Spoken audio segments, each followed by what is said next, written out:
এখন সেনাবাহিনীর প্রধানের কৃপায় শেখ হাসিনা কোনো রকমে প্রাণ নিয়ে হেলিকপ্টারে উঠে ভারতে পালিয়েছে।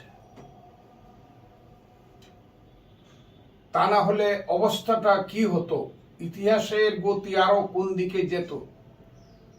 আমার মনে হয় আমার জীবনে এত জনতা আমি কোনোদিন একসাথে দেখিনি। অকল্পনীয় ব্যাপার। সেই জনতা গণভবনে যাইতো, হাসিনাদের কি অবস্থা হতো আমি জানি না।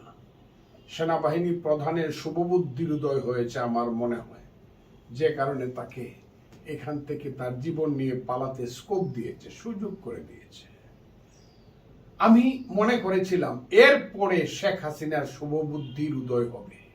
ওই যে বলেছি, তিনি নিজে ডুববেন, তার মহান পিতাকে নিয়ে ডুববেন, তার দলকে নিয়ে ডুববেন। এখন উনি দেশকে ডুবাইবার চক্রান্ত করছেন। উনি দিল্লিতে বসে আবারও বললাম উনি দিল্লিতে বসে অন্যদের আশ্রয়ে, যে দিল্লি বাংলাদেশের মানুষের আপাতত কোনো ভালো চাচ্ছে না। দীর্ঘদিন যাবৎ শেখ হাসিনার কাঁধে সোয়ার হয়ে যে দিল্লি বাংলাদেশটাকে একটা সাবঅর্ডিনেট কান্ট্রিতে পরিণত করেছে। এবং আমি বারবার বলেছি আপনাদের মাধ্যমে, এরা হলো শেখ হাসিনা হলো দিল্লির দাস। উবায়দুল কাদেররা যারা গোল টেবিল বৈঠকে বসে থাকে, এরা হলো দাস অনুদাস কৃতদাস। এই কৃতদাসের বাচ্চারা এখন দিল্লির কাছে এই দেশটাকে বন্ধক দিয়ে নিজেরা আবার নতুন করে সিংহাসনে বসার, দিল্লির ক্রীড়নক হয়ে সিংহাসনের বসার দুঃস্বপ্ন দেখছে। আমি বলি, বাংলাদেশ মুক্তিযুদ্ধের দেশ। বাংলাদেশের সন্তানরা দ্বিতীয় মুক্তিযুদ্ধ সংগঠিত করেছে। কথাটি আমি প্রথম বলেছিলাম সিলেটের মাদ্রাসা ময়দানে বিএনপির মহাসমাবেশে লক্ষ লক্ষ মানুষের সামনে, যে এটা হলো দ্বিতীয় মুক্তিযুদ্ধ। যে প্রথম মুক্তিযুদ্ধ আমি কমান্ডার হিসাবে 23 বছর বয়সে করেছিলাম, আমার পূর্বপুরুষ আমরা যারা করেছিলাম, সেই মুক্তিযুদ্ধ যখন বৃথা যেতে বসেছে, তখন আজকের সন্তানেরা দ্বিতীয় মুক্তিযুদ্ধ সংগঠিত করেছে। এবং তারা হলো আজকের মুক্তিযুদ্ধ, তারাই হলো বীর সেনাপতি, তাদেরকে আমার সেলিউট। যারা রক্ত দিয়েছে তারাই প্রকৃত মুক্তিযুদ্ধের শহীদ। আমি বলেছি, ওই যে আবু সাইদ রংপুর বিশ্ববিদ্যালয়ের ছাত্র, যে বুক কুচিয়ে হাত প্রসারিত করেছে গুলি করো, সেই হলো 21 শতকের প্রথম দিককার বীর শ্রেষ্ঠ। এবং রংপুরের ব্রিটিশ আমলের বীর নুরুল দিনের উত্তরসূরি, আমি তাকে বলি বীর শ্রেষ্ঠ আবু সাইদ। এই কথাগুলো আমি বলেছি। এই বীর শ্রেষ্ঠরা রক্ত দিয়ে গেছে, কিন্তু বহু বীর শ্রেষ্ঠ এখনো বেঁচে আছে। শেখ হাসিনা যদি মনে করেন তার ছেলে জয় একটা প্রতিবন্ধী ছেলে, আমার মনে হয় এইসব ছেলে পেলে কেন জন্মগ্রহণ করছিল এই দুনিয়াতে? বাংলাদেশের নামে এইসব প্রতিবন্ধী ছেলে পেলে লোভী, গ্রিডি, নষ্ট ছেলে পেলে, চোর, সারা দেশের সম্পদ লুট করে। আমার বলতে খুব কষ্ট লাগছে। তারপর আমি বলছি, জয়দের মতো হারামজাদা ছেলে পেলেরা এখন তার মাকে বুঝিয়ে মনে করছে মা ছেলে মিলে ইন্ডিয়ার বৈজয়ন্তীমালা ট্যাঙ্কের উপরে বসে ঢাকা দখল করবে। It is not so easy. এটা দুঃস্বপ্ন হয়ে থাকবে। 5 লক্ষ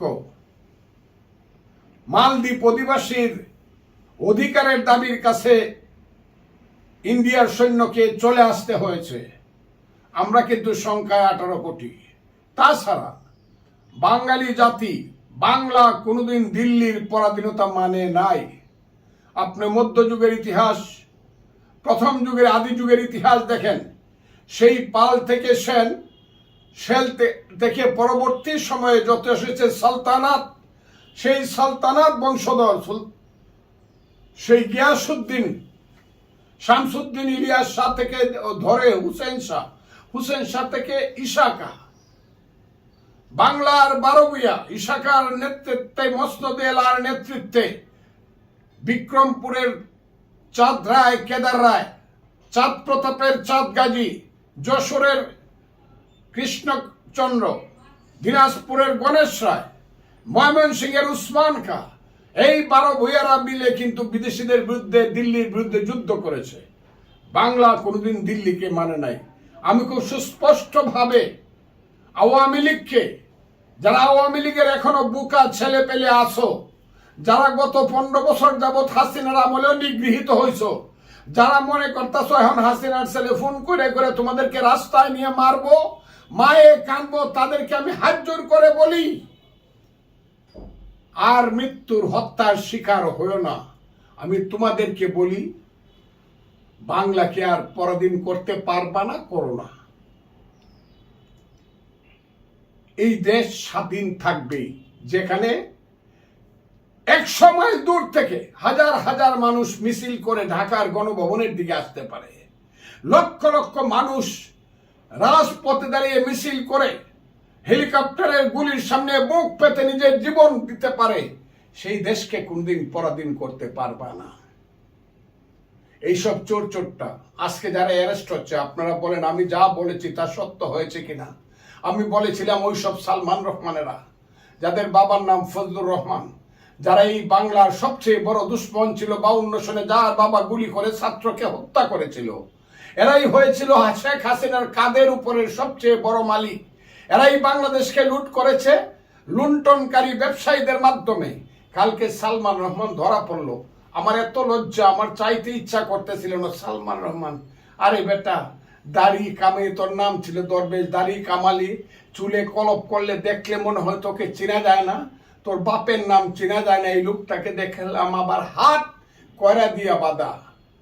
আমি দেখলাম সিরাজুল হক ছেলে আনিসুল হক, যে দেশের আইনকে ধ্বংস করেছে, আদালতকে ধ্বংস করেছে, বিচার বিভাগকে ধ্বংস করেছে, বিচারকদেরকে ধ্বংস করেছে, যে হারামজাদা, সেই হারামজাদা দেখলাম কোমরে দড়ি বেঁধে বসিয়ে রাখা হয়েছে। এখন আমি জানি ওদের কি হবে। এবং যারা মন্ত্রী ছিল, যারা চলে গেছে, চোরের বাচ্চারা জীবনে কোনোদিন দেশে আসতে পারবে না। যারা এখনো দেশের ভিতরে আটকা পড়েছে, জালের ভিতরে, কোথাও যেতে পারবে না, তাদের অবস্থা আনিসুল হক এর মতো হবে। তাদের অবস্থা হবে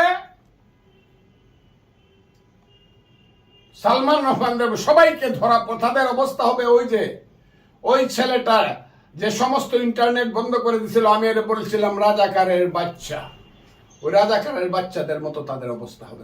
প্রত্যেককে বিচারের সম্মুখীন হতে হবে। যে আন্তর্জাতিক অপরাধ দমন ট্রাইব্যুনাল করে অন্যদের বিচার করা হয়েছিল, সেটা শুদ্ধ ছিল কি ভুল ছিল সেটা না বলে আমি বললাম যে আজকে আমি দেখতে পেয়েছি বাংলাদেশের বর্তমানে ইন্টারিম গভর্নমেন্ট সিদ্ধান্ত নিয়েছে, সে আন্তর্জাতিক অপরাধ দমন আদালতে গণহত্যার দায়ে শেখ হাসিনা সহ সবার বিচার করা হবে।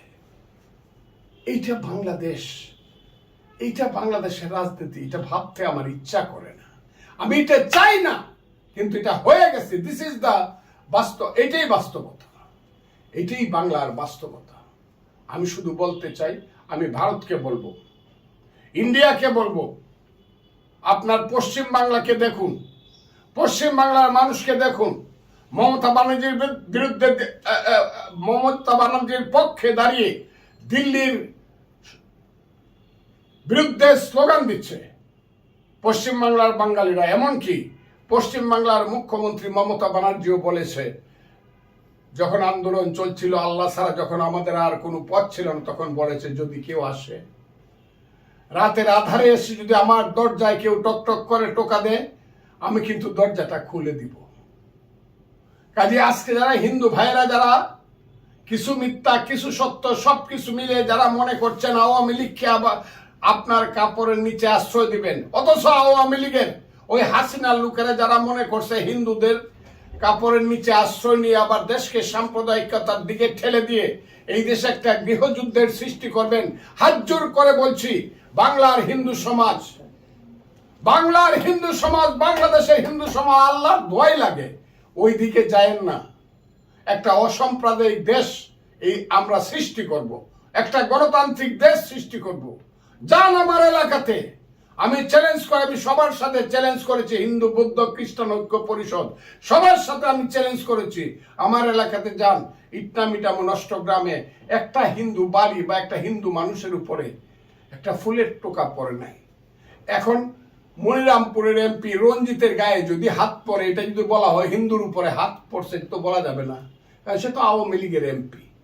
অনেক জায়গাতে রাজনৈতিক কারণে কিছু হিন্দু কিল ঘুষি খাচ্ছে, তার বাড়ি কিছু ধ্বংস হচ্ছে, হতেই পারে, কারণ সে আওয়ামী লীগের সমস্ত মানে কুকর্মের সঙ্গে অপকর্মের সঙ্গে সে জড়িত ছিল।